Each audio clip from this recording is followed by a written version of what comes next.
अपने भाइयों अपने समाज के बीच में ये बात रख रहा हूँ कि मैंने आज तक आपको इस नजरिए से नहीं देखा जिस नजरिए से आपको आज मैं देख रहा हूँ। पवन सिंह और अनुपमा यादव भोजपुरी इंडस्ट्री में काफी पॉपुलर गायक हैं। दोनों साथ साथ कई भोजपुरी गाने भी गाए हैं। अगर स्टेज शो की बात करें तो इन दोनों की जोड़ी सुपर डुपर हिट रही है। मगर हाल ही में एक पटना में स्टेज शो के दौरान पवन सिंह ने अनुपमा यादव को ऐसी बात कह दी जिससे अनुपमा यादव शर्म से पानी पानी हो गई।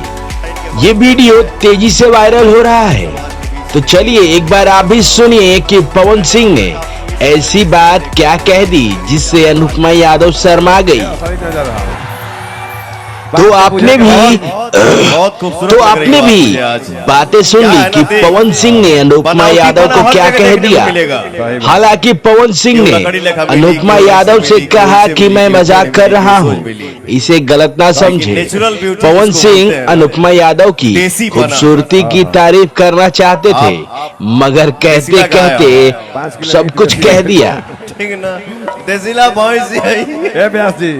अभी कल वायरल हो जाएगी। व्यास जी देसीला के आधा किलो, जर्सी गाय के दूध पिया 5 किलो, लेकिन भैया हो देसीला गाय के दूध जवन आधा किलो एनर्जी दे दी ना।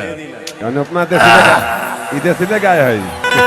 बात के खाली बुझे के भाई, खाली बात में हमने के फसावत नहीं बाइक ना दिए।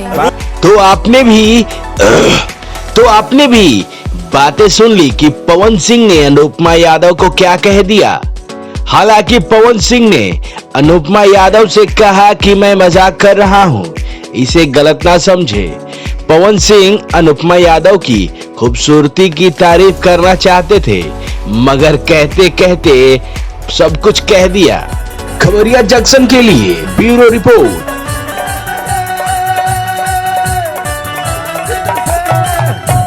क्या बात है। लेकिन आज होंडा साइन के मंच पे मैं अपने भाइयों अपने समाज के बीच में ये बात रख रहा हूँ कि मैंने आज तक आपको इस नजरिए से नहीं देखा जिस नजरिए से आपको आज मैं देख रहा हूँ। ये असली नजर रहा है।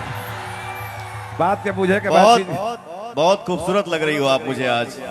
क्या है ना, देख बनावटीपना हर जगह देखने को मिलेगा। सही बात है।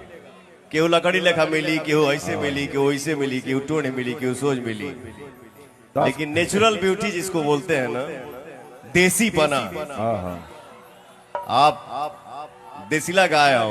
5 किलो मीट बेसी हो गया।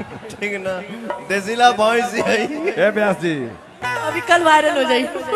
व्यास जी 5 किलो मीट बेसी हो गया। अच्छा, हम ये सुने हैं कि इसका शोरूम प्राइस 62,900 62,900 है एक शोरूम। एक किन दीजिए, ले जा तो हाले ले जा। एक सेकंड हमारा हवा मुंह से निकल गया।